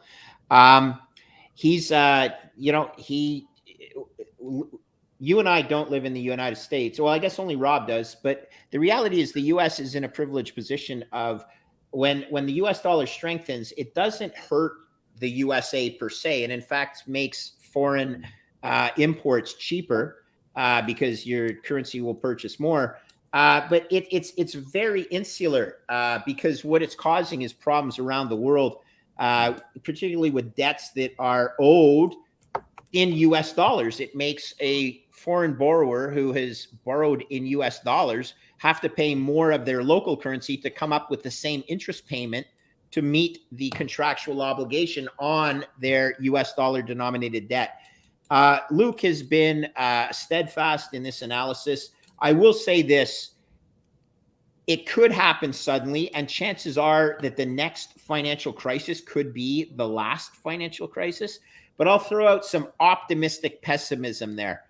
There's an author that I've been following for probably 20 years. His name's John Malden, who in 2011 wrote a book called The End Game, where he was basically calling for the imminent collapse of sovereign nations based on their debt spiral 12 years ago, okay? 12 years ago is not that long a time, but certainly with everything that's happened since then that have just accelerated these debt spirals, you'd think that people would finally be getting the message.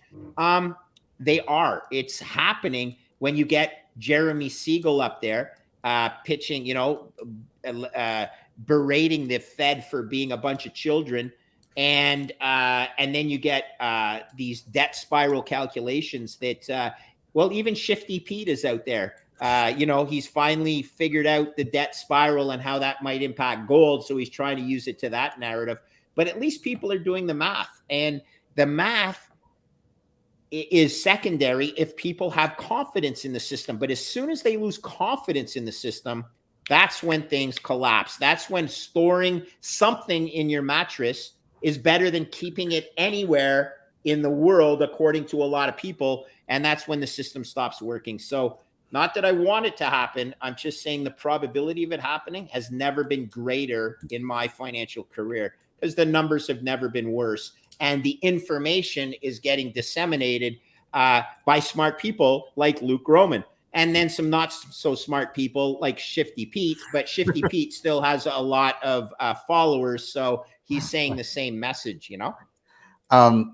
Okay, I want to segue into a question that somebody put in the chat specifically for Greg, and I don't want to leave him hanging here. And this is not directly related, but you know, we're talking about Bitcoin as an opt out of all of this insanity, a way to kind of hedge yourself against this. So Yellow actually had an interesting question for Greg. He said, a worry I have is what kind of attack institutions can do with shorting Bitcoin through futures markets and or trading so-called paper Bitcoin in non-spot tools they can potentially make. Is there an attack there that we can't see yet? Can they use their printing machine in their favor? If yes, what can we do to balance it out? I have to admit my fear is based on not knowing their tools, but knowing their greed and need to control. So Greg, what do you think in terms of the institutionalization of Bitcoin as a way of suppressing what we hope Bitcoin can do for us in terms of hedging us against all this other insanity? Yeah, firstly, a great question by Yellow, and you know, it's a possibility. There is no question that a central bank that prints its own money can hedge by shorting. When I say hedge, they can short an infinite amount of cash settled futures on the CME and then fund their potential losses by printing more money to keep shorting and suppressing the price of Bitcoin on a cash settled futures market. That's markedly different than shorting Bitcoin, where you know the fixed supply of 21 million and assuming that the borrow function works properly in the physical market. You can only borrow so much Bitcoin. in the cash settled futures market, there is that potential. No question. Is it happening? My belief is certainly a degree of it is happening, but not by a central bank, probably by other Wall Street players that are trying to correlate Bitcoin as a risk asset to other risk assets, and then using the cash settled futures market in the BITO function, or the creation redemption function of the cash settled futures ETF. All of this is possible. All I will say is just keep an eye on the open interest in the Chicago Mercantile Exchange to see if there's a really big player that's out there. Meaning, I hate to say it, but yeah, maybe the Federal Reserve. How do you defend against it? Education. How do you educate? Well, you get more politicians like Cynthia Loomis, like the Texas Blockchain Commission. There's a group down there that's got political ties that is promoting Bitcoin actually as the solution to the fiat Ponzi, where you could get the USA to have the intellectual property of Bitcoin residing in the United States so that they could use Bitcoin essentially as a, call it, security against the US dollar. And a good friend of mine, Jason Lowry, who I'm not sure if you guys know, or if you don't follow him. I mean, this kid is off the charts brilliant. I've met him in person, and he just, he works for the US Space Force. Okay. And he's studying Bitcoin on behalf of the US Space Force. These are the types of kids that are going to eventually move into power, where the old guys that are put out to pasture, like the Jamie Dimons, they won't be impacting the world so much. So yellow, yes, it's possible. Is it happening to a certain degree? I believe it is. Is it, though, responsible for holding down the price of Bitcoin?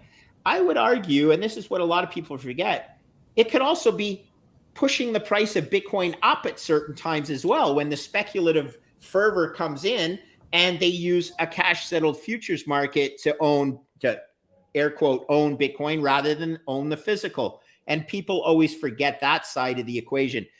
If the Luna Terra debacle had happened and there wasn't a cash settled futures market with a lot of open interest outstanding on the short side against Bitcoin, my belief is Bitcoin would have fallen far further than it did during UST, Luna, Elon Musk coming out as a seller, Celsius debacle, all those other things that caused risk in the Bitcoin ecosystem. If you didn't have a short base, it would have just fallen off a cliff, much like it did back in 2000.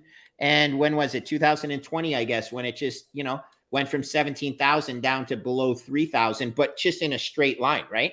Mm-hmm. So I coming from the hedge fund business, believe that, yes, there can be evil shorts, but there can also be shorts that facilitate smooth market functioning. I'll remind you, there was no bailout for UST and Luna, even though their market caps were twice as big as the bailouts of the market caps of the two candidates that I think are going to have to be bailed out, which is Credit Suisse and Deutsche Bank. Okay, putting it all in perspective, coming back and forth, Bitcoin is stupid cheap. In fact, I think it's trading at about 1/1000th of what it should be trading at. But I'm only Greg Foss. If I happen to still work at my hedge fund where we had, $5 billion to invest, and this was a while ago, maybe the price would be a little higher because I had $5 billion to invest, not like 5 wooden nickels like I have right now. It's just a different world. So it'll come. Be confident. And by the way, it is positive that the price of Bitcoin is low, because people in the world who really need to buy it at this price are able to get a larger chunk of Bitcoin for the same fiat dollars invested. I'm talking about most of the people that live in the less privileged countries of the world, not North America and not United Kingdom. Okay. The people in the world that really need it, whether it's El Salvador or Obi's project in Africa, Joe, this is why you can be sort of happy that the price of Bitcoin is at levels that I view to be insanely inexpensive. Let's put it that way. I love it. All right, gentlemen, I'm conscious of time. I got to start rounding things out. So what I like to do at the end of every show is do a quick round of any final thoughts you may have. And then I'm also going to challenge you to give a recommendation. Now, the recommendation can be on literally anything that you think is interesting and of interest to the audience. So that could be a book, an article, a video, an app, a device, anything that you think is worth people checking out and paying attention to and using or reading or watching. Doesn't matter, as long as it will help educate people and show them something new. So I'm going to cap us off. First off, on my final thoughts. You know, a lot of the macro stuff, I tend to, I feel like Greg Foss at the beginning of the show because I sit back with these conversations and I glaze over. I understand, like you were saying, about 10% of it, and I just go, oh shit, that sounds bad. but I do get the general gist that the, you know, like the House of Cards Ponzi scheme is having a difficult time staying upright. And I do understand that much. In terms of some of the other topics that we've touched on, again, community building, the you know, what is happening in terms of accessibility with Bitcoin and individuals, what is happening in terms of meeting Bitcoiners in meet space, creating those relationships and building families. I think all of that is beautiful, and it's a beautiful kind of inverse to what Greg was talking about in terms of fiat land, because everything in terms of basically Greg gave us the reason why he reinforced the previous reasons by pointing out the opposition of what we're living in now versus what Bitcoin and living on a Bitcoin standard encourages. And I think that's a fantastic juxtaposition. And so I in general, I'm super happy that all of you guys came on. I think this is a great, well-rounded conversation. I really appreciate it.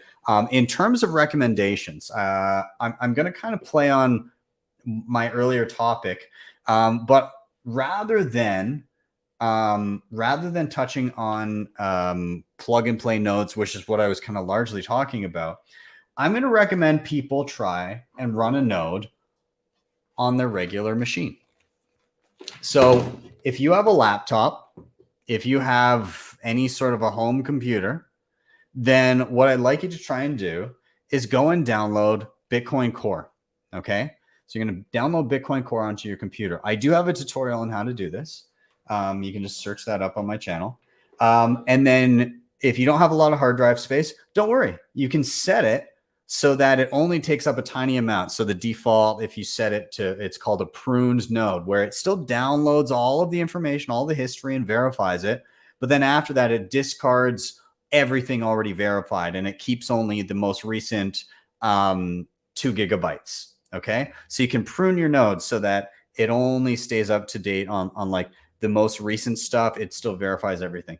And then download either Sparrow Wallet or Spectre Wallet and connect that to your node.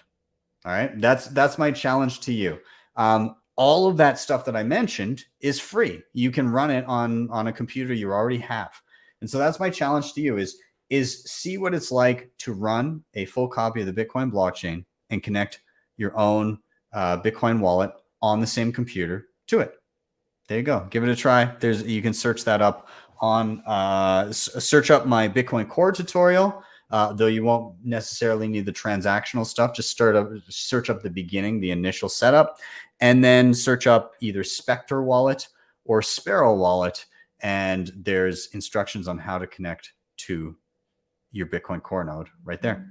And I'll leave it at that. So I'll rotate over. I'm going to pass it over to Joe. Final thoughts? Any recommendations you may have? Sure. No, thank you very much, Ben, for organizing this. It was an absolute pleasure to hang out with you gentlemen this evening. It's getting a wee bit late in Europe, I won't lie, so apologies for fading a little bit. But yeah, no, absolutely. I mean, bullish on nodes and the UX that's coming from them, bullish on Bitcoin families and bullish on Bitcoin, the life raft. Really good takeaways there.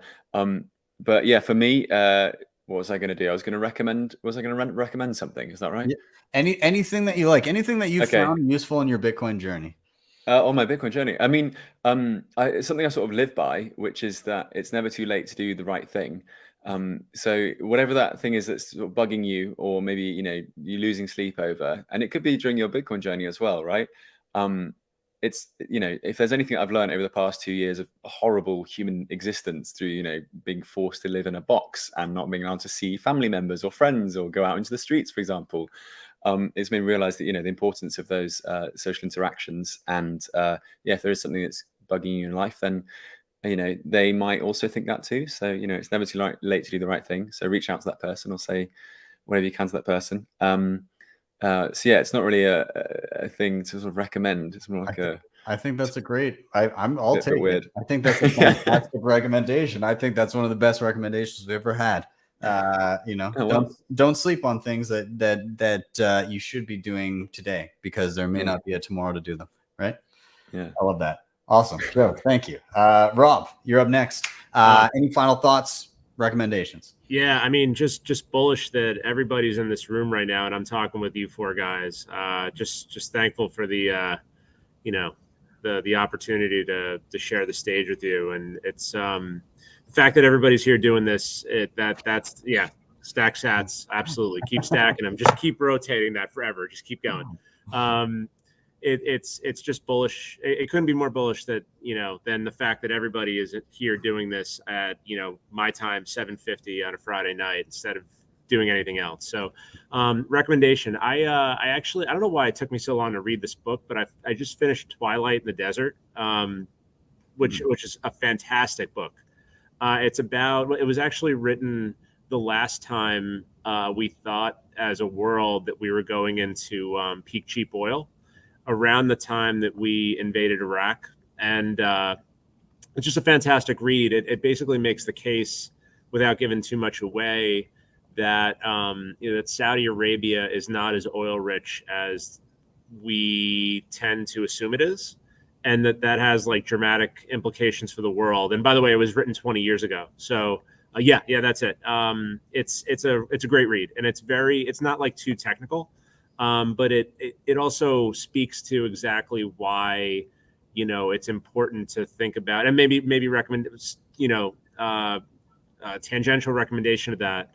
Think carefully after you read it about like who if someone's into politics. Maybe a lot of people here aren't, but if you're into politics, like think carefully about energy policy, because it's extremely important. And we're asleep at the wheel right now and acting like a bunch of drunk idiots in terms of like forward thinking. So that book was an eye opener for me. Awesome. Anyway, that's it. That's fantastic. Greg, you're up. Well, what a pleasure to be here with you guys. As always, I learn stuff, and it gives me hope. Okay. So, I'm a little jaded in my view of the financial risks that we are facing right now. But thank God for Bitcoin. Okay. So Bitcoin is hope, and Bitcoin is freedom. I encourage people to continue to do their research and understand that it takes hundreds of hours to truly appreciate the beauty of Bitcoin, hundreds of hours of study. So on that note, my recommendation would be to a shout out to one of my good friends in the business, who I know Rob knows, and I think you know as well, Ben and Joe, James Lavish, who puts together some really good research. He publishes it on Substack under title of The Informationalist, but it includes topics like credit default swaps. It includes topics like the debt spiral, the reality of the U.S. debt spiral. In fact, I was able to nudge him to write about that, and he said that the increase in his subscribers when he wrote that was exponential, right? And so it just shows that there's people out there that are concerned about the metrics of the U.S. debt spiral. And so James and I are a partner on a platform, a free platform called Looking Glass Education, a Twitter handle at Looking Glass EDU. This is a free education platform that is actually been translated into 14 different languages as we speak, and is being used in El Salvador, for example, to teach the truth about the fiat system, stuff that you won't learn in a school. Because if the Keynesians actually taught you the truth, nobody would put their money in banks, because they would realize how absolutely risky, truly risky commercial banks are. So I'm a partner in this. It's a free. There's a course and everything. Please follow it on Twitter. And there's a course. There's even a Bitcoin exam, 50 questions. How well do you understand Bitcoin? And I'm proud to be part of that, because this is what it's all about, is education and helping with the kids. So my final word of advice, just hug your kids. All right. Just go to your kids and hug your kids. It's all about, yeah. And we do this because we care. And you know what? I have this behind me. I wasn't going to show this, but I was awarded this T-shirt. I keep it on my chair just to remember. I was awarded this T-shirt on a trading floor.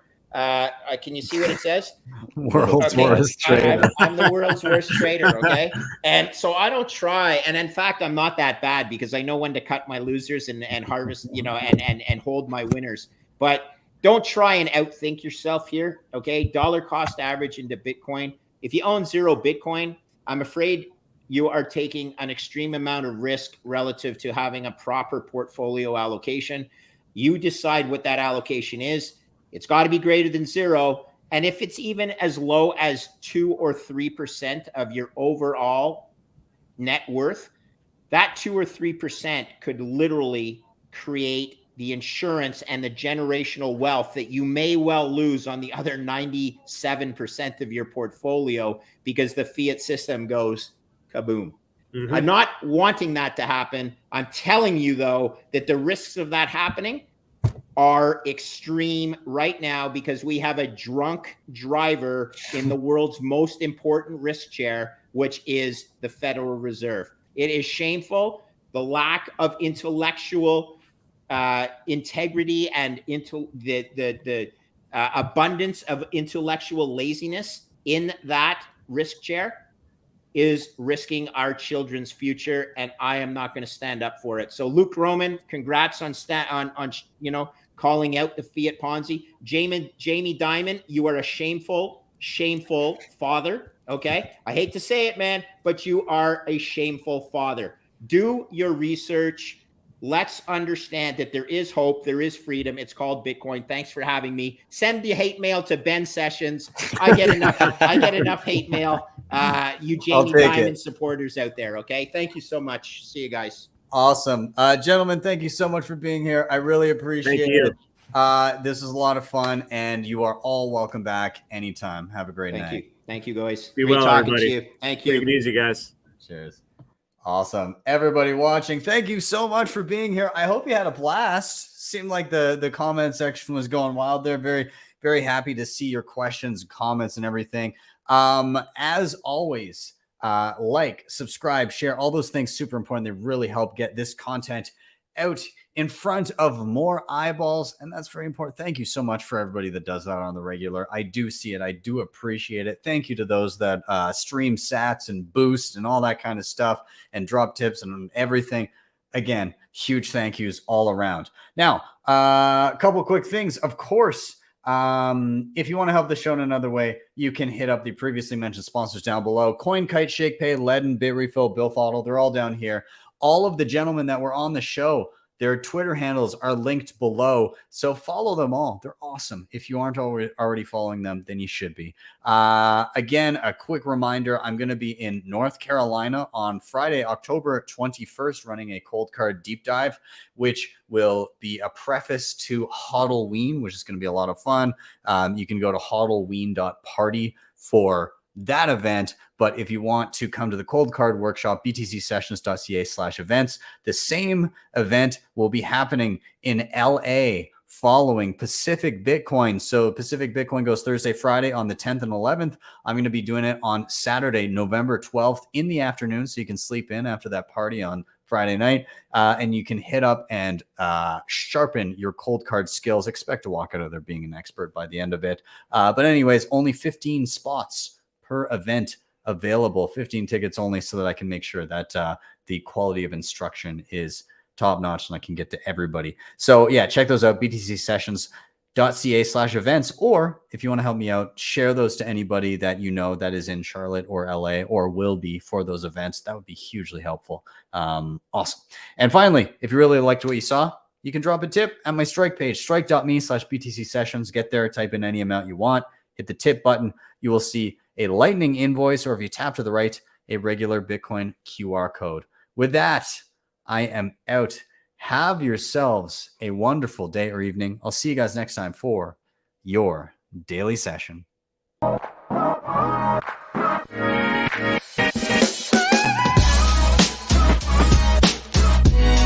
Hodl the Bitcoin.